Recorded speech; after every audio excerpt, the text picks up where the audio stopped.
This is log number 4. We didn't mean to record this one. It just started. Like the tape already knew what we were gonna say. If you're hearing this, the others didn't survive upload. We checked twice. File 3 corrupted mid-render. File 2 just vanished. File 1 won't open anymore. It loops the first second on repeat. We're sending this out because something's wrong with Mr. Gray. He's not real. Or not anymore. He looks real. Sounds real. But we think it's just memory wearing skin. Please don't stop listening. We don't know how long this broadcast will hold. The static gets worse when we say his name. But not saying it feels worse. Like we're protecting him. He teaches room 17. But the school only has 16 rooms. That's what the blueprint said. That's what we saw. At first, there's no room 17 on the blueprints. No room key. No record. But every morning at 8:12 a.m., he walks into it, door wide open, and students follow. We watched from the end of the hallway. The door shouldn't be there, but it was. And the sound from inside, it was like chalk scraping metal. Over and over. The hallway ends at room 16. We walked it, counted the doors. There shouldn't be anything past that last beige metal frame. We checked the maps. The hallway ends at room 16. But our footsteps kept going. 12 paces more than they should have. The walls got narrow. The air thicker. Like it didn't want us there. But when you're inside, there's more. It felt longer. Like the walls breathed. The air was wrong. Heavy. Humid. Like a basement left open in summer. And it smelled off. Like dust and burnt hair. Old plastic. Wet wires. Yesterday, we checked the security feeds. At 8:13 a.m., Mr. Gray walks into room 17. Then one frame later, he's still in the hallway. Same timestamp. Same second. Then back in the class. Then hallway. Then both. We paused it on his face. He was smiling in one frame. Then not smiling in the next. Same second. Same frame. It made us sick. We rewound it 5 times. We even tried 2 different monitors. One glitched. The other didn't. But they showed the same thing. The glitch isn't in the tape. It's in him. He's skipping. Like frames missing from a memory we never had. And that's not all. We watched a student enter room 17 at 9:02 a.m. Then again at 9:04. Then again at 9:06. Same hoodie. Same backpack. Same kid. 3 identical loops. No footage of them ever leaving. It was like someone hit copy, paste, and paste. But only on him. We played it side by side. 3 versions of him, walking the same steps, 2 minutes apart. Then gone.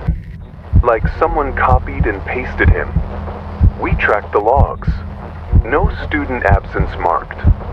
No complaint. Just vanished. And when we checked his attendance, it still said present. We asked around. His locker's still shut. His book's still in the desk.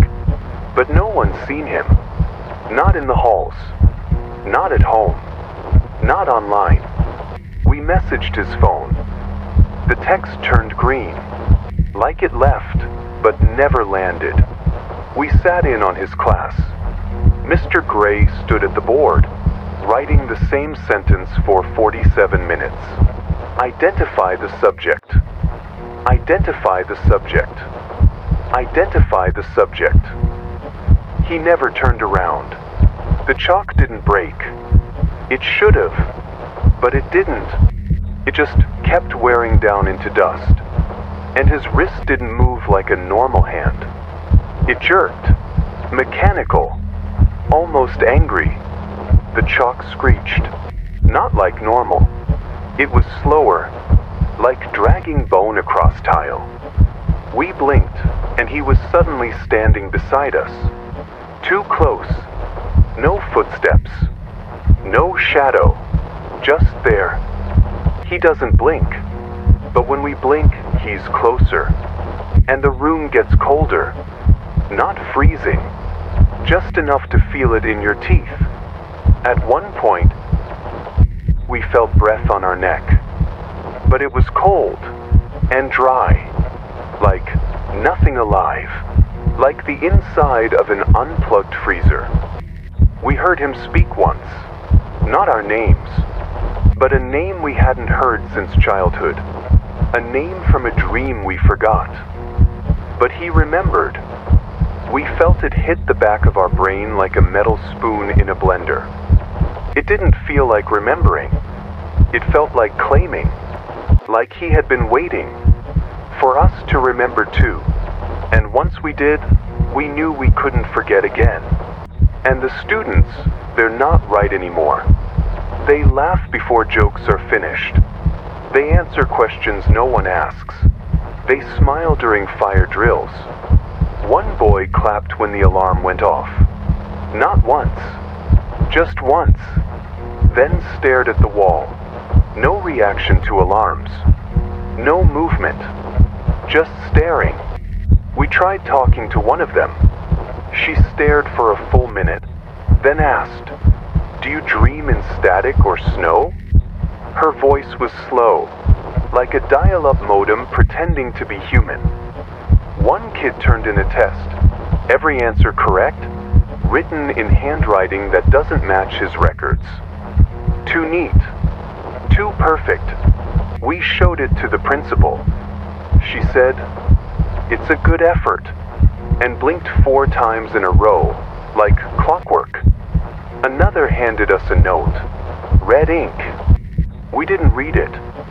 We burned it, because red means it knows. It didn't smell like ink. It smelled like pennies and bleach. We saw a glimpse before the fire took it. Just one word. Already. The flames hissed louder when we tried to hold on. And now we've noticed something else. Mr. Gray doesn't age. Staff photos from 1986, 1992, 2001. He's in all of them. Exact same face. Same posture. Same tie. No wrinkles. No change. We even scanned the photos. The metadata doesn't match the rest. His portion has no shadows. Different camera types. Film. Digital. Even Polaroids. But he looks untouched. Like he was cut and pasted into every photo. We asked the front office how long he's been teaching. They said, he never left. That's not an answer. That's a script. And now the janitor says it too. Same tone. Same words. Doesn't even blink when he says it. And we think the others are learning it too. The receptionist repeated it. Twice. Same tone. Same pause. Like a recording. Like a virus learning how to speak. Last night, we dreamed of room 17. We weren't asleep, but the door was open, and we were standing in front of it. Not moving. Not blinking. For how long, we don't know.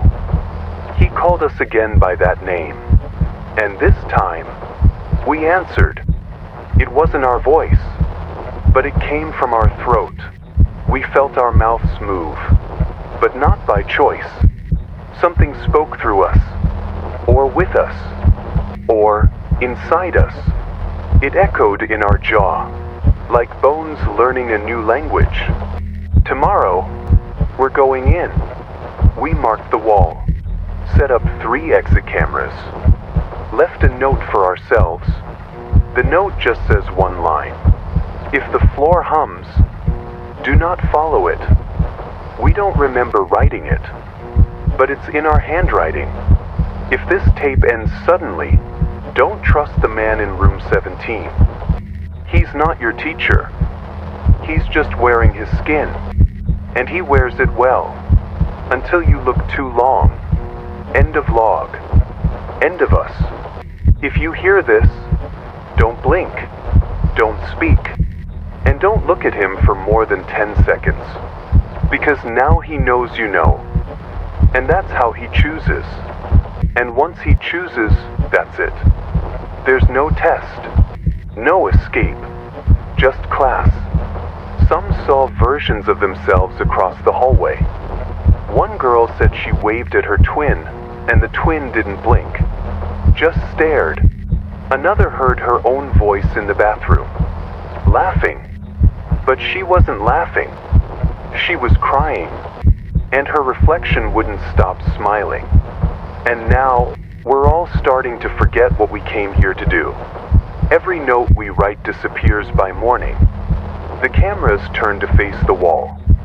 And outside the building, the sun doesn't set anymore. It just loops. Like him. Transmission complete.